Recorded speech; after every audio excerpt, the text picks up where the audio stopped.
Hi everybody, I'm Bree the Plant Lady, checking in with part 2 of my weekly garden tour. Obviously, we are in the backyard. It is nice because the sun is now behind the trees at this time of day and actually want to come outside and get some work done.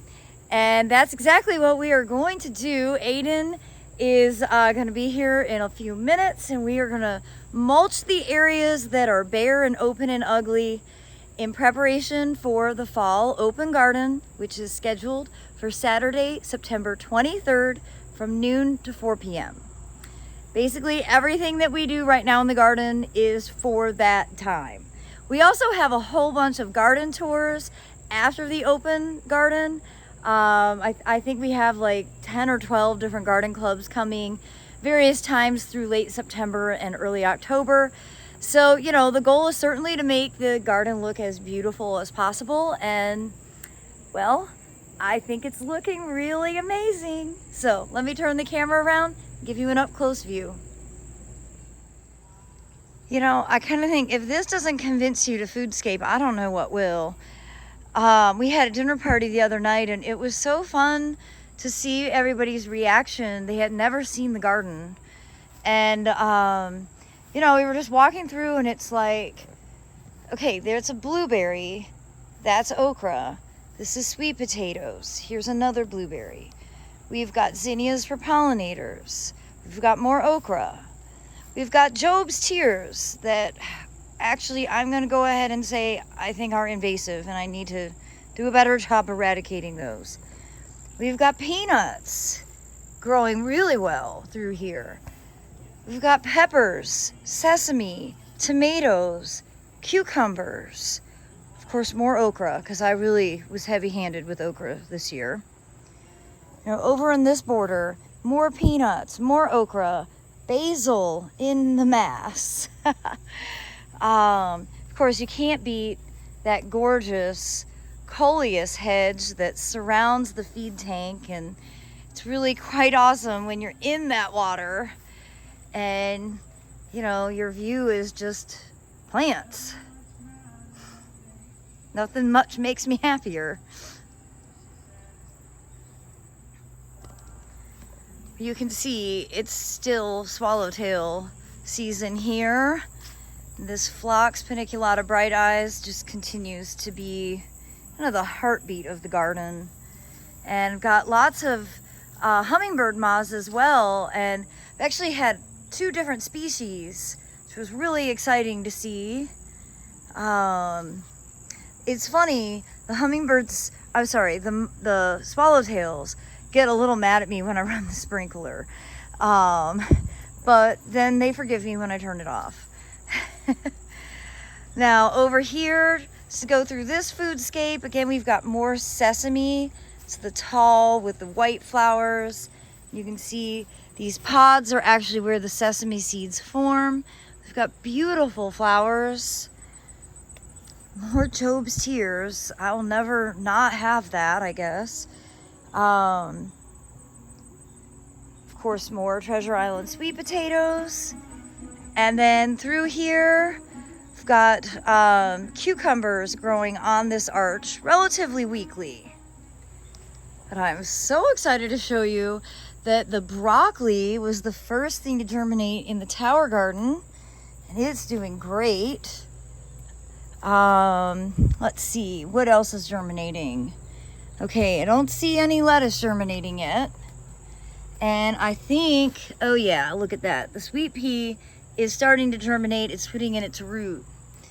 And I don't see any germination on the cucumbers yet. Oh, now there's a sweet pea that looks like it's rotten. Yeah, it feels rotten. Yes, it broke apart. Okay, so we'll get this replanted. But it is exciting to see the broccoli germinate so quickly. And well, maybe that's the sign that I should just do the whole thing in broccoli. Time will tell. I know I keep showing this, but I just love this combination. You know, it's rice and it's turmeric, and it's tropical and they're beautiful. And of course over here we've got Hedychium cornarium blooming. They smell so, so good. This is the ginger lily. And it's remarkable how well they do in more shade than sun. Mine have some edging of yellow, and that's from being dried out. I've been doing a better job of keeping them watered. But if you're in zone 7 or warmer, you want ginger lilies in your life. They are hardy, and there is nothing that smells as good as these do. Hedychium coronarium. Well, you can see the outside border of the fire pit is lush and beautiful. And I know I teased you yesterday talking about some mangaves that are starting to bloom. And look right here, we've got this variety, which I don't know the name of, that is putting out a flower spike. That's only one. I have another one that's much, much bigger. Now, like mangaves, well, like agaves, which is half their parentage, they die after they flower, and they just set a bunch of pups. So that's fine. I was, planning on sacrificing this to the weather gods. So I hopefully will be able to get pups before we have too hard of a freeze. Well, the self-sown arugula has done so well, and I've been harvesting a lot. You can see all through the pathway, but look in here as the ground plane coverage mixed with the Treasure Island sweet potatoes. It's this color and texture contrast that I love so much, and well, I love the utility of being able to harvest my own arugula. Now the wall of bananas is looking very impressive. You can see the tiny little fruit, but there are a lot of them. A whole lot of them. I think next year we're probably going to have to divide these. Which will be a big job, because they are really well rooted. You can see these were planted in 2020. So 3 years old in the ground. Now coming along the back side of the fire pit, the figs are doing well. Still haven't harvested any. That's kind of par for the course, my experience with figs. They are producing fruit. It's just that often the fruit at this stage, they don't mature fast enough to be harvestable before we get frost. So we'll see. I'm not holding my breath on it. That's spoken from experience. You can see these okra plants are doing well. They haven't started setting pods, but they will be soon because they've got lots of flowers coming. So the flowers, of course, are stage 1, and then their seed pods form after that. And then here into the fire pit, the succulents just look amazing. All of these containers look great, especially the ones that had the ugly tomatoes. I've taken those out. I left the early girl because there are so many fruit on it, and I'm not going to waste all those fruits. But, these containers definitely are significantly improved with the tomatoes removed. And overall, I've just got to say, it's taking a lot of water, but everything looks great. And I wanted to show you here, this is one of my lettuce green mixes that was planted Thursday of last week. So today is Monday. And not only are the lettuces germinating, but so is the wheat. I sowed wheat in one and barley in the other, and I totally don't remember which one I did what in. So we'll just have to wait and see. But I did the same planting here, and very pleased to see germination so quickly. I totally forgot to show you the really tall mangave that's blooming. So let me turn the camera around. So look at how impressive that is. It's just shot right up. And none of the flowers have opened yet. I'll get as close as I can. So you see each branch will have a bunch of different flowers all the way up. And this is a spotty dotty that I got last year as a 1 gallon from Cavano's. And remember, I overwintered it in this pot in the crawl space of the Airbnb. It was planted along with like a whole bunch of other mangaves that we divided out.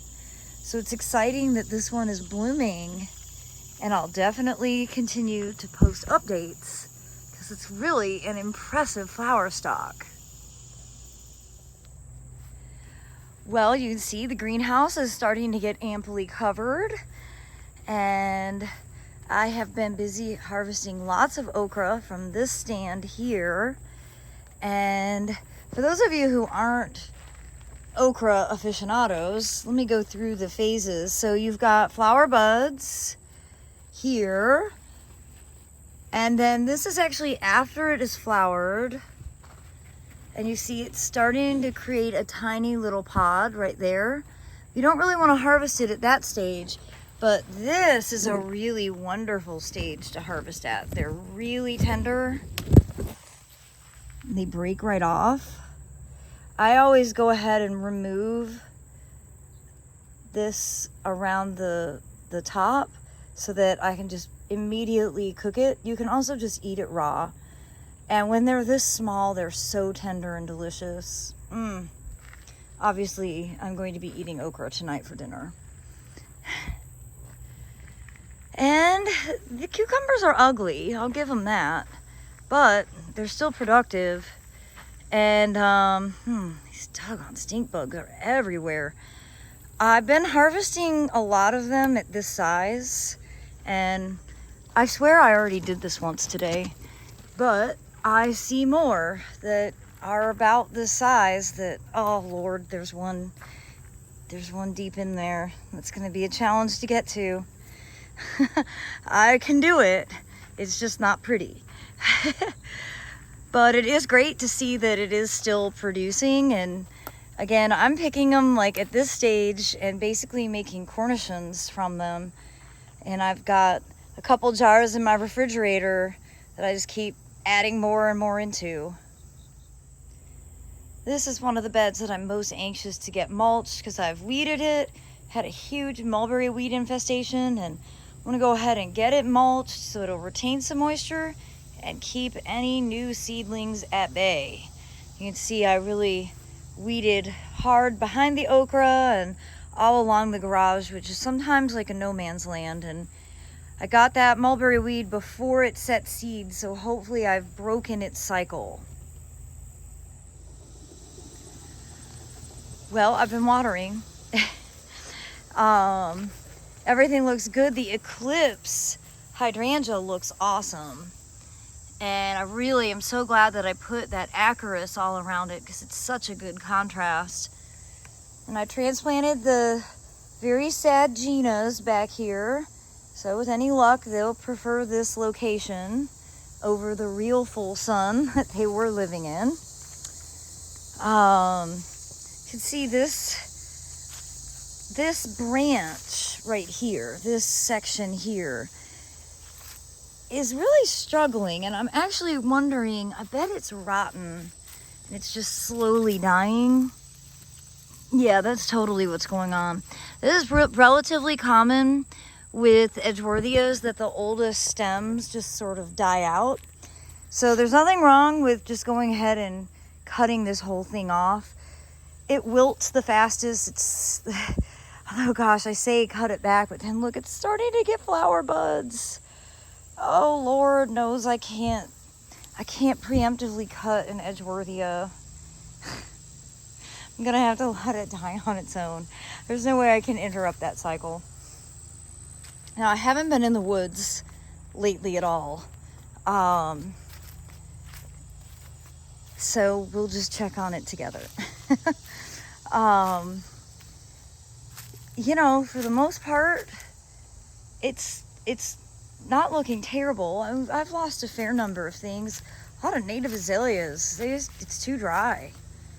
At least up in this section. You can see several dead. Some leucothoes that are dead. A lot of the native azaleas, some went completely deciduous already, but they're still alive. But the lower you get, the wetter it is, the happier they are. So obviously I just need to finish cleaning up in here, and then I can fill this whole area with native azaleas, and it'll be awesome.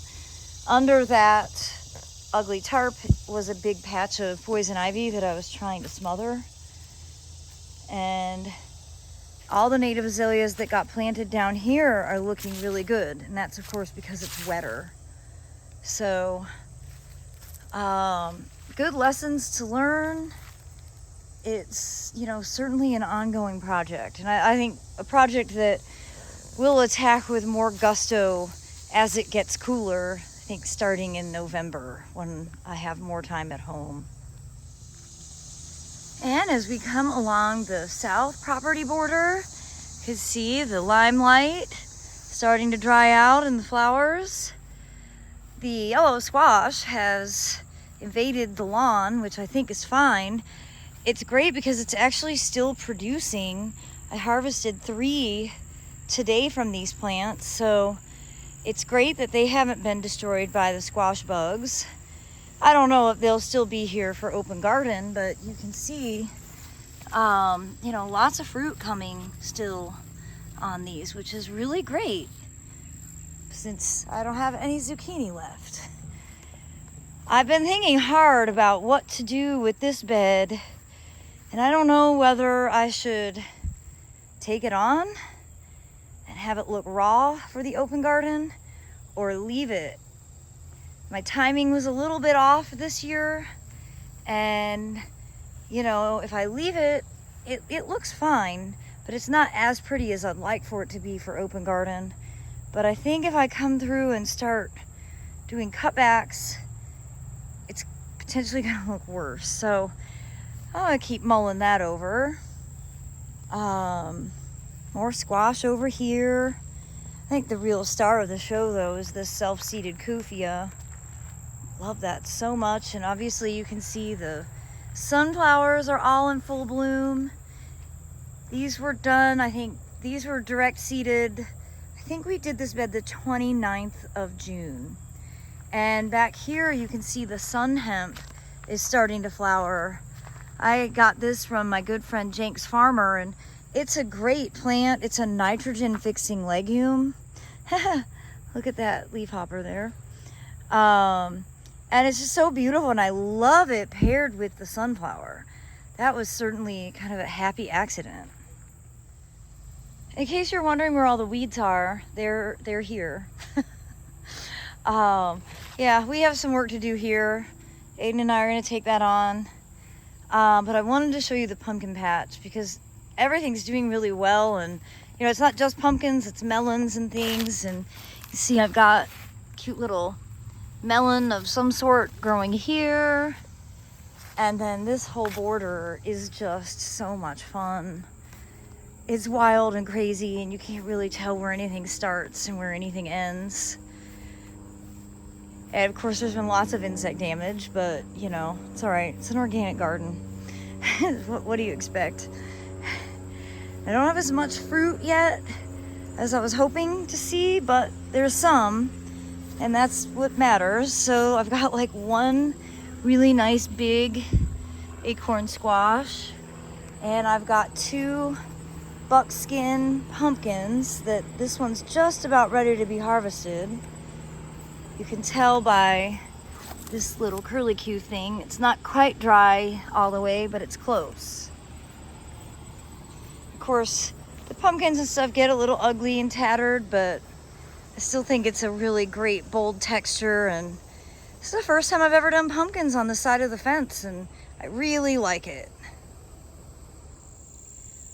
Well, everybody, I hope that this week's garden tours will serve as inspiration for you, and I do hope that you will plan to attend the free, no registration, rain or shine fall open garden scheduled for Saturday, September 23rd from noon to 4 p.m. As always, thanks so much for watching, everybody. Happy gardening.